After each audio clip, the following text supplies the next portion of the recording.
Hello दोस्तों, welcome to our new vlog. और ये व्लॉग है स्टैचू ऑफ यूनिटी के लिए, जो कि है केवड़िया गुजरात में, करीब 90 किलोमीटर दूर वडोदरा से। तो बने रहिए हमारे साथ, मैं दिखाऊंगा कैसा हमारा एक्सपीरियंस रहा, कैसी लोकेशन है, ताकि आप जब यहाँ पर आएँ तो उसी हिसाब से प्लान कर सकें। बने रहिए। Welcome to the world's tallest Statue of Unity. हम लोग 12:30 बजे अपने होटल पे पहुंच गए थे और मम्मी पापा थोड़ा पहले आ गए थे, तो हमने यहाँ पर मम्मी पापा को भी ज्वाइन कर लिया था। तो अब हम लोग आपको दिखाते हैं अंदर रूम्स कैसे हैं। हम क्योंकि 4 लोग हैं तो हमने 2 रूम्स बुक किए हुए हैं यहाँ पे, और इस तरीके का हमारा अकोमोडेशन है यहाँ पे। ये साई इन होटल है जिसे मैंने दिखाया था नीचे, और रूम्स नीट एंड क्लीन है, डिसेंट है अकोमोडेशन के हिसाब से। रोड पर है बिल्कुल, तो आपको ढूंढने में कोई दिक्कत नहीं आएगी यहाँ पे। और नीचे फैसिलिटीज़ हैं खाने पीने के लिए, और रेस्टोरेंट्स भी ठीक है यहाँ पे। तो आप अगर आएंगे तो यहाँ पर कोई एज इन आपको दिक्कत नहीं होगी। और यहाँ से करीब 4 किलोमीटर की दूरी पर पार्किंग है स्टैचू ऑफ यूनिटी की, वहाँ तक आपको अपनी गाड़ी से जाना है, या कुछ यहाँ से शायद व्हीकल भी मिल सकता है, मैंने देखा नहीं। और फिर वहाँ से आपको जो भी गवर्नमेंट की बसेज हैं या ऑटो रिक्शा है उससे आपको जाना रहेगा। तक्षी बहुत दिनों के बाद वापस से अपने माँ बाबा से मिली है ना बेटा, है ना? बहुत दिनों बाद मिले हो। हाँ, खुश है आज। हेलो दोस्तों, आज हम लोग आए हैं स्टैचू ऑफ यूनिटी के लिए केवड़िया में, गुजरात, वडोदरा के पास। और आज का ट्रिप भी सबके साथ है, फैमिली ट्रिप है। मैं, आयुषी, मम्मी और पापा।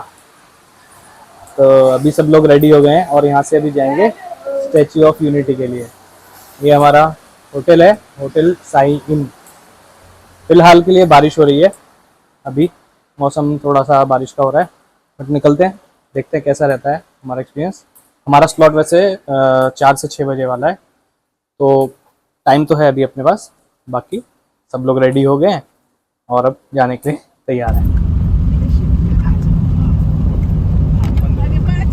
हम लोग अब यहाँ पर आ गए, पार्किंग में गाड़ी लगा दी है।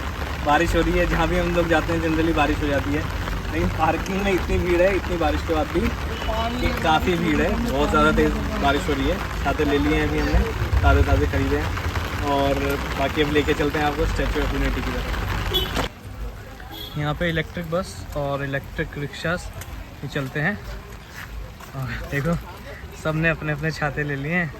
ये देखो हमारी तक्षी परेशान हो गई है। सबसे पहले हम लोग गए थे जंगल सफारी में, और जो रास्ते में से फर्स्ट व्यू था स्टैचू ऑफ यूनिटी का, बड़ा ही शानदार था। स्टैचू ऑफ यूनिटी के पास जंगल सफारी एक मस्ट विजिट रिकमेंडेड प्लेस है। और यहाँ पर एक नोट करने की बात यह है कि यहाँ पे जो फेयर है 200 रुपीज़ का है, और इसका जो पेमेंट है वो सिर्फ कार्ड के थ्रू हो सकता है, यूपीआई या कैश वो लोग एक्सेप्ट नहीं करते हैं। तो इसके बाद हम लोग टिकट लेने के बाद हम लोग ने विजिट करना शुरू कर दिया था, और यहाँ पर काफ़ी कार्निवोरस एनिमल्स थे, जैसे कि लेपर्ड, टाइगर, जैगुआर और बाकी एनिमल्स। यहाँ पर फ्रीक्वेंटली इलेक्ट्रिक कार्स चलती रहती हैं, ओपन कार्स।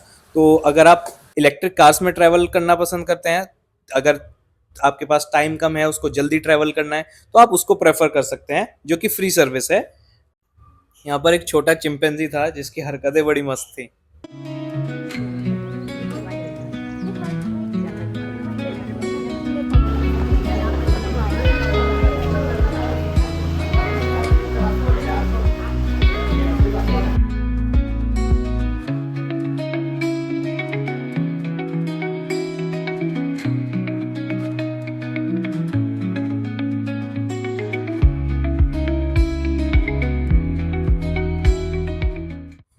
जंगल सफारी कंप्लीट करने के बाद हम लोग निकल गए थे अपनी next location, Sardar Sarovar dam के पास। सरदार सरोवर डैम है, यहाँ से ये नर्मदा कैनाल भी निकलती है राजस्थान के लिए, जो यहाँ के लाइफ लाइन है जो। हाँ, गुजरात और राजस्थान के लिए लाइफ लाइन कही जाती है, और मध्य प्रदेश के लिए, ये नर्मदा की मेन कैनाल है, यहाँ से सबसे बड़ी नहर निकलती है। ये सरदार सरोवर डैम, यहाँ पे एक गेट खुला हुआ है क्योंकि बारिश लगातार हो रही है, और व्यू अच्छा आ रहा है। अभी बारिश की वजह से एक गेट ही खोला हुआ है, पीछे शायद बारिश ज़्यादा है, शायद थोड़ी देर में बाद में और भी गेट खोल देंगे। सरदार सरोवर डैम इंडिया का एक बहुत ही क्रूशियल डैम है जो कि नर्मदा रिवर पर बना हुआ है और ये 163 मीटर हाइट का है। 23 गेट्स हैं। इसका जो रिजर्वॉयर है, जो बैक वाटर है, करीब 100 से 120 किलोमीटर पीछे की तरफ रुकता है और इसका जो स्ट्रक्चर है वो सबसे बड़ा है in terms of quantity of concrete used for construction और इस पे 1450 मेगावाट्स का इलेक्ट्रिक हाइड्रो पावर प्लांट भी है जिससे एमपी, गुजरात, राजस्थान और महाराष्ट्र को पावर सप्लाई की जाती है। यहाँ से निकलती है एक बहुत ही इंपॉर्टेंट कैनाल, नर्मदा कैनाल। ये नर्मदा कैनाल एक लाइंड कैनाल है। लाइन कैनाल मतलब कि जिसकी लाइनिंग कंक्रीट की हो रखी होती है और इससे गुजरात और राजस्थान को पानी जाता है। ये कैनाल इंडिया की सेकंड लॉन्गेस्ट कैनाल है आफ्टर इंदिरा गांधी कैनाल।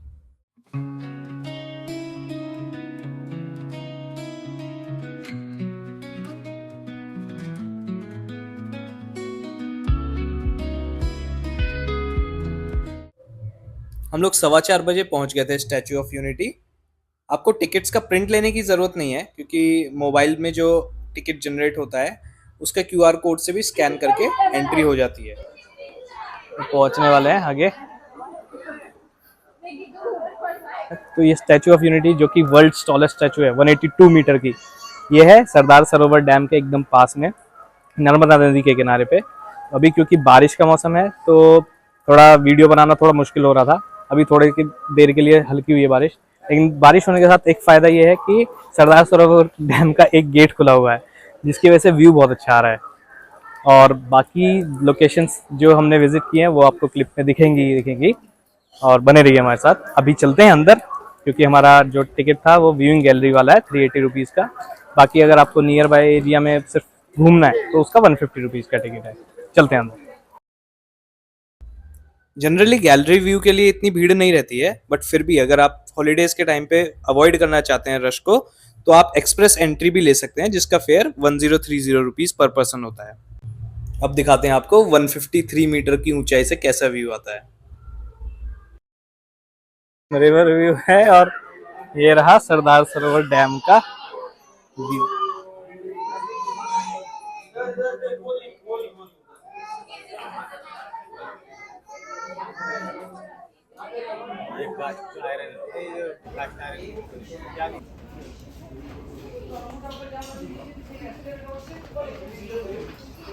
अभी ये है व्यूइंग गैलरी से जो व्यू आता है।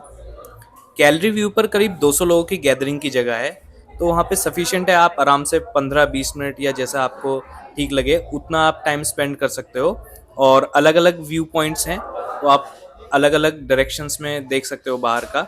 उसके साथ साथ ही आपको दिखेगा वहाँ पर कि जो उसमें स्ट्रक्चरल स्टील यूज़ किया गया है वो किस तरीके से यूज़ किया है, उसकी इंजीनियरिंग देखने को आपको मिलेगी। और जो इसका आउटर जो हमको सरफेस जो दिखता है, जो बाहर से जो दिखता है, जो प्लेट्स लगी हुई हैं वो ब्रोंज की जो हैं वो भी इसके साथ किस तरीके से अटैच की हुई गई हैं।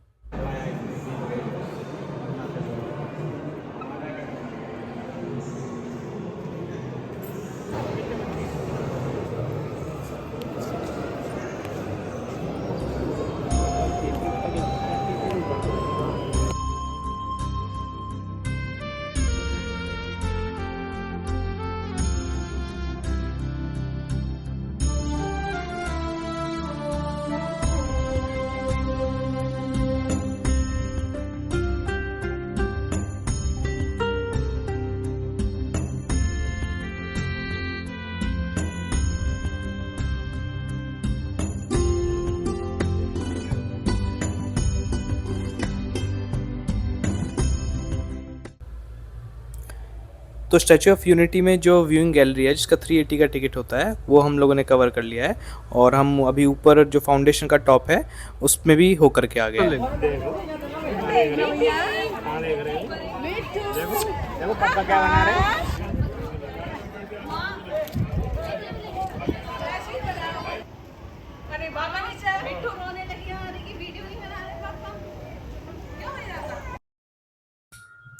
ये रिकॉर्डिंग करते टाइम माइक ऑफ हो गया था इसलिए बैकग्राउंड में साउंड डाला। तो मैं बता रहा था कि ये स्टैचू ऑफ यूनिटी जो वर्ल्ड टॉलेस्ट स्टैचू है इसको बनाने में करीब 3.5 साल लगे थे और बनाया गया था ये L&T कंस्ट्रक्शन द्वारा, जिसके साथ मैं खुद भी एसोसिएटेड हूँ पिछले 5 सालों से ज़्यादा से।